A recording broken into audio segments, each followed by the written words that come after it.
சிண்டுகுருவியும் வைரப்பழமும் கதை சொல்லி. ஹலோ குட்டீஸ், மறுபடியும் நம்ம சிண்டுகுருவி, சுந்தரி காகம், அப்புறம் ராமு காகம் எல்லாரையும் பார்க்க போறோம். இந்த தடவை அவங்களுக்கு ஒரு பெரிய சோதனை வருது. சிண்டு எப்படி அதை சமாளிக்கிறான்? வாங்க பார்க்கலாம். காட்டில் பல நாட்களாக பழங்களே இல்லை. சிண்டுகுருவி கஷ்டப்பட்டு ஒரு பழைய மரத்தின் பொந்துக்குள் ஒரு பெரிய பழுத்த மாம்பழத்தை கண்டுபிடித்து வைத்திருக்கிறது. ராமு, பார்த்தியா? அந்த சிண்டுகுருவி எங்கிருந்தோ ஒரு பெரிய மாம்பழத்தை கொண்டு வந்து மறைச்சு வைக்குது. ஆமா சுந்தரி, நமக்கு ஒரு சின்ன பழம் கூட கிடைக்கல. இந்த சிண்டு மட்டும் ஜாலியா சாப்பிட போகுது. நாம ஏதாவது தந்திரம் பண்ணி அந்த பழத்தை தூக்கிடணும். சிண்டு அந்த பழத்தை சாப்பிட போகும்போது கீழே குருவி அடிபட்டு பசியால் அழுது கொண்டிருப்பதை பார்க்கிறது. ஐயையோ, பாவம் அந்த குருவி. அதுக்கு ரொம்ப பசி போல இருக்கு. நான் தேடி வச்ச இந்த ஒரு மாம்பழத்தை அதுக்கே கொடுத்துடுறேன். சிண்டு அந்த பழத்தை குருவிக்கு கொடுக்கிறது. இதை தூரத்தில் இருந்து பார்த்த காகங்கள் சிரித்தன. பார்த்தியா ராமு, இந்த சிண்டு ஒரு முட்டாள். தனக்கே சாப்பாடு இல்ல, இதுல மத்தவங்களுக்கு தானம் பண்ணுது. குருவி பழத்தை சாப்பிட்டவுடன் திடீரென ஒரு பெரிய மந்திர மரமாக மாறுகிறது. அந்த மரத்தில் தங்கம் போல மின்னும் வைரப்பழங்கள் தொங்குகின்றன.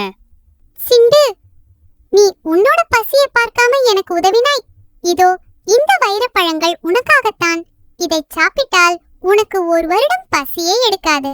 ஆனால் இதை திருட நினைப்பவர்களுக்கு இது கசக்கும் கல்லாக மாறிவிடும். சிண்டு ஒரு பழத்தை எடுத்து சாப்பிடுகிறது.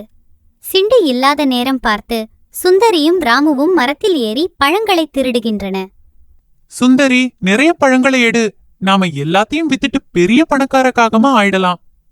காகங்கள் அந்த பழத்தை கடித்தவுடன் ஐயையோ, பல் போச்சே என்று கத்துகின்றன. அந்த பழங்கள் கல்லாக மாறிவிட்டன. ஏய் ராமு, இது என்ன கல்லு மாதிரி இருக்கு? என் வாயெல்லாம் வலிக்குதே. அங்கே வந்த சிண்டு காகங்கள் படும் அவதியை பார்க்கிறது. மீண்டும் மந்திர மரத்திடம் வேண்டுகிறது. மந்திர மரமே, இவங்க செஞ்சது தப்புதான். ஆனா இவங்கள மன்னிச்சிடுங்க. இவங்களுக்கு பசி தீர சாதாரண பழங்களை மட்டும் கொடுங்க. சிண்டு, உன் மனசு ரொம்ப பெருசு. உனக்காக இவங்கள விடுவிக்கிறேன்.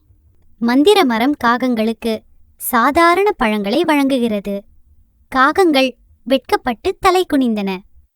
சிண்டு, நாங்க உன்னை கேலி செஞ்சோம், உன் பழத்தை திருட நினைச்சோம். ஆனா நீ எங்களுக்கு உதவி செஞ்சிருக்க. ஆமா சிண்டு, திருடுறது தப்புன்னு இப்போ புரிஞ்சுக்கிட்டோம். இனிமே நாங்களும் உன்னை போல நேர்மையா இருப்போம். பாத்தீங்களா குட்டீஸ், நாம நேர்மையா இருந்தா நமக்கு எப்பவும் நல்லது நடக்கும். மத்தவங்களோட பொருளை திருட நினைக்க கூடாது. அடுத்த கதையில பார்க்கலாமா?